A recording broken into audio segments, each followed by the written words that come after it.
Vote মিটলেই রাজ্যে বন্ধ করে দেওয়া হবে লক্ষ্মী ভাণ্ডার। প্রচারে এসে এটা কি বললেন অভিষেক। রাজনৈতিক মহলের বিশেষজ্ঞদের বড় অংশ মনে করেন তৃণমূল তৃতীয়বারের জন্য সরকারের প্রত্যাবর্তনের পিছনে যার সবচেয়ে বড় যে ভূমিকা রয়েছে সেটি হলো লক্ষ্মী ভাণ্ডার প্রকল্প।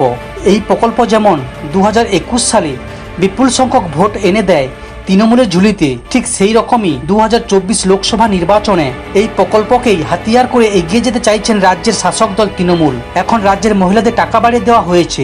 সাধারণ শ্রেণীর মহিলাদের টাকা 500 থেকে করা হয়েছে 1000 টাকা। অন্যদিকে তপশিলি জাতি ও উপজাতি শ্রেণীর মহিলাদের 1000 টাকা থেকে বাড়িয়ে করা হয়েছে 1200 টাকা। তবে শনিবার বীরভূমের তৃণমূল প্রার্থী শতাব্দী রায়ের সমর্থনে দুবরাজপুরের খয়রাসল ব্লকে গোষ্ঠডাঙ্গাল মাঠে নির্বাচনী সভায় ছিলেন তৃণমূলের সর্বভারতীয় সাধারণ সম্পাদক অভিষেক বন্দ্যোপাধ্যায়।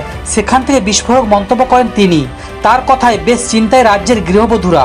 বেশ কয়েকদিন ধরেই রাজ্য সরকারের প্রকল্প লক্ষ্মী ভাণ্ডার নিয়ে আক্রমণ শানাচ্ছেন বঙ্গ বিজেপি। তৃণমূলের অভিযোগ, একের পর এক মিথ্যা কথা বলে চলেছে বিজেপি। বিশেষ করে গেরুয়া শিবির লক্ষ্মী ভাণ্ডারকে টার্গেট করতে চাইছে। বিজেপির এক নেত্রীর অডিও শুনিয়ে এদিন অভিষেক বলেন, আপনারাই শুনুন বিজেপি নেত্রী কি বলেছেন। অভিষেকের শোনানো সেই অডিও বার্তায় এক মহিলাকে বলতে শোনা যাচ্ছে 3 মাস পর লক্ষ্মী ভাণ্ডার বন্ধ হয়ে যাবে। যদিও অডিওর সত্যতা যাচাই করা হয়নি, তবে আগেও তৃণমূল দাবি করেছিলেন। কিছুদিন আগে কোচবিহারের দিনহাটায় বিজেপি মহিলা মোর্চার এক নেত্রী এমন বিভ্রান্তিমূলক মন্তব্য করেছেন।